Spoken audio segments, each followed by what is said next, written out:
Investigators in the Philippines are recommending that criminal charges be filed against the crew of a Filipino Coast Guard vessel that opened fire on a Taiwanese boat, killing one fisherman. The shooting has strained relations between the two countries. Taiwan has stopped the hiring of new workers from the Philippines and called on its citizens not to visit the country.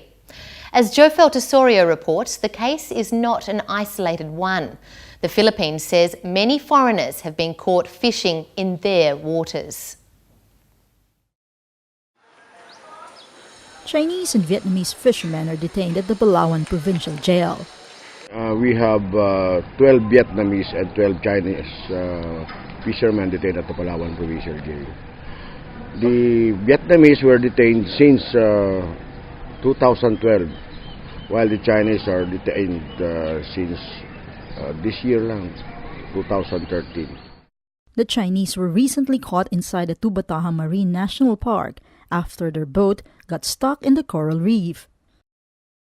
Found inside their ship were 11 tons of dead and skinned pangolins, or scaly anteaters, considered a protected species in the Philippines. The Vietnamese, meanwhile, were caught just outside the UNESCO-listed marine site.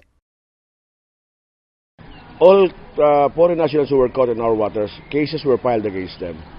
And the NCIE, or National Committee on Legal Entrance, does not release without filing appropriate charges. Palawan is at the center of overlapping territorial claims. Areas in the South China Sea are claimed in whole by China and in part by Taiwan, Vietnam, Malaysia, and Brunei. Local enforcement agencies often have to deal with foreign nationals, many of them fishermen, entering borders. Basically, in the rules of engagement, we practice extreme caution and tolerance. In that rules of engagement, we only use arms, or if necessary, like if there's a threat to the life of our personnel on board our vessel, and of course there's a threat to the security of our own ship.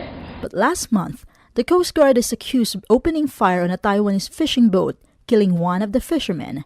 Philippine investigators have recommended criminal charges be brought against the Coast Guard personnel.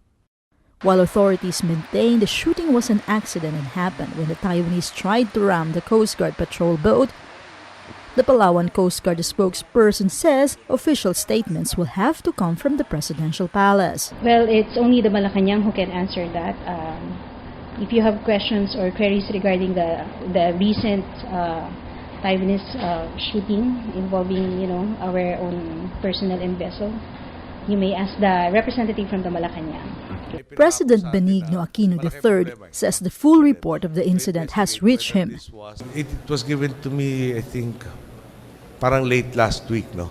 And I've started reading it. It's about parang 3 inches thick, no? And I also had to study yung nangyari sa Tubataha and various other matters, no, that have crossed my desk. I have yet to finish yung reading the 3-inch report. But these local fishermen has a widely held view here, and the Philippines must defend its territory. Gusto nila, so walang magagawa ang armed forces natin na babarilin sila para, as far as concerned na hindi sila dito makapasok.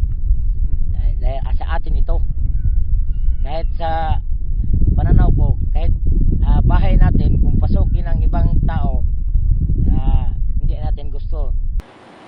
With Ariel Carlos from Palawan, Philippines, this is Jofelle Tesorio for Asia Calling.